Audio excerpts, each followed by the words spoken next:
Welcome back to a new week of Blake's Take. I'm Blake Neiman, and I'll give you my take on local and national sports from the Willamette Valley and beyond. I hope you all are having a marvelous Monday on this beautiful autumn weather, and let's dive right into a new week in the sports world. Starting off with some great action this weekend in all sports, especially in college football.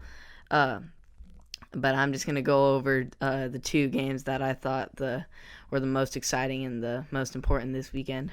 Clemson had an outstanding performance against Georgia Tech, scoring 73 points in a game. Yes, I am still talking about a football game. 73 points in a game. That is just unheard of. Trevor Lawrence only played 3 quarters and had 404 passing yards, 5 touchdowns, and actually ended up throwing his first interception since last October. He was about to break the streak in his next 12 passes, but he ended up throwing an interception and breaking the streak.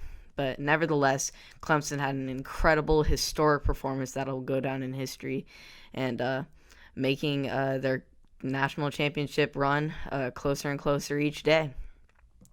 Onto their potential opponents in Alabama and Georgia, the number 2 and 3 teams in the country.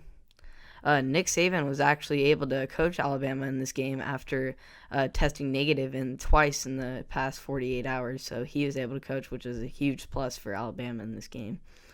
Mac Jones would get things started for Alabama with a dime to take the 7-0 lead.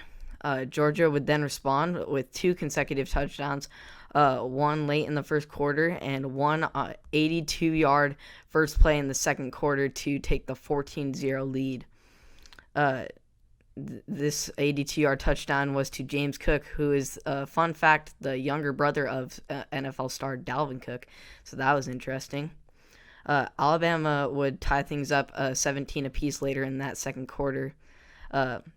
However, with 23 seconds remaining, Georgia would respond with a 4th and inches conversion because Alabama jumped off sides, and they would then turn that into a touchdown to take the late lead in the half. However, somehow Alabama would go down and kick a field goal to put the game within 4 before halftime. And then in the second half, it was just all Alabama's outscoring Georgia 21-0 in the second half to get the 41-24 win in this game.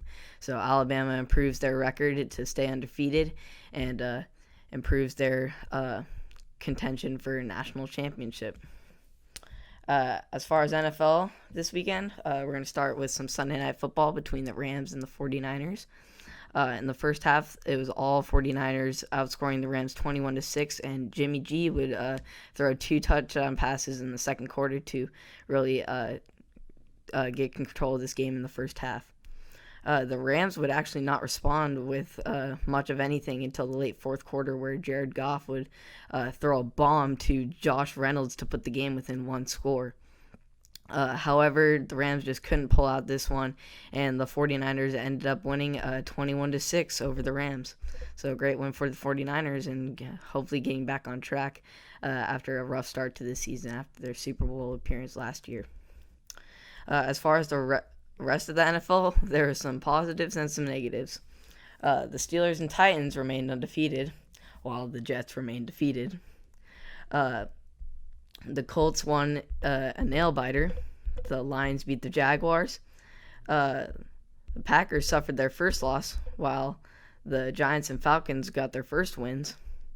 And the Patriots lost to a kicker. So lots of interesting stuff that happened this weekend in the NFL. So that basically sums it up in what happened.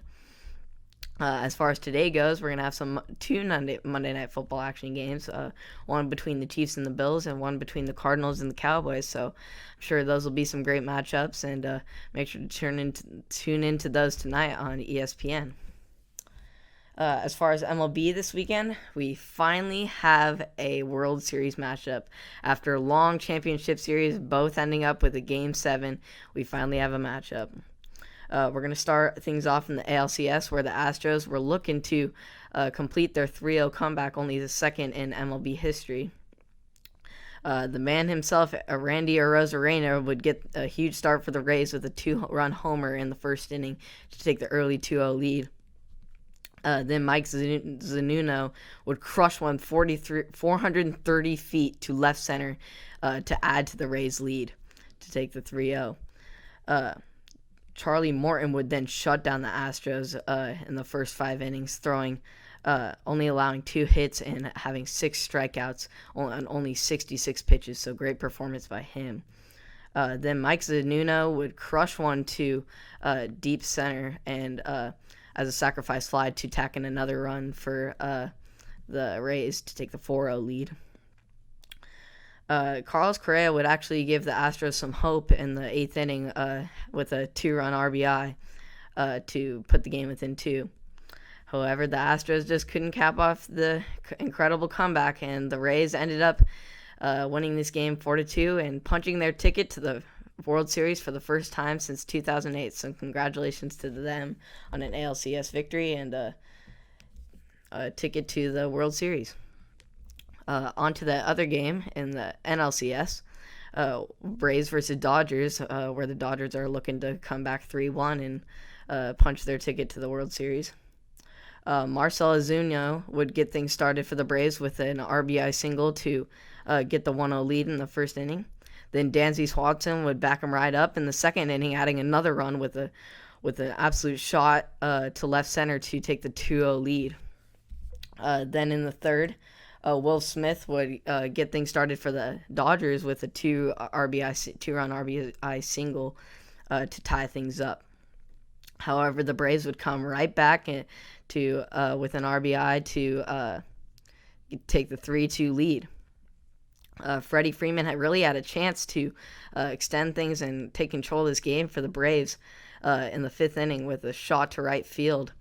However, Mookie Betts would rob that opportunity from him and keep the game within distance for the Dodgers. The next inning, Kike Hernandez would tie things up with a pinch hit home run in Game 7, which is only the second in Game 7 history. Then in the 7th, Cody Bellinger would seal this thing up with an absolute launch with a 400 feet homer to seal the deal for the Dodgers. The Dodgers would go on to win 4-3 in this Game 7 and are punching their ticket to the World Series, advancing for the 3rd time in the past 4 years. So congratulations to both the Dodgers and the Rays, and I'm looking forward to a great World Series matchup today and through the rest of this week. As far as local sports, the Philomath baseball team had a doubleheader yesterday in Turner, Oregon. The Warriors had a great start at the dish and had a great game in the first game, having several 3-run rallies in the first game to get a 10-7 victory over the opponent. However, in the second game, the Warriors ended up having a very poor defensive performance and just ended up having a lot of errors and couldn't get really things started at the dish and ended up losing big with a 18-3 loss.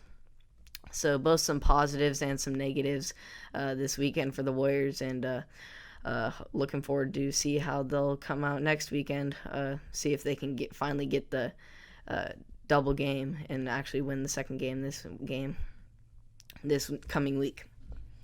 So we'll see how it goes next Sunday.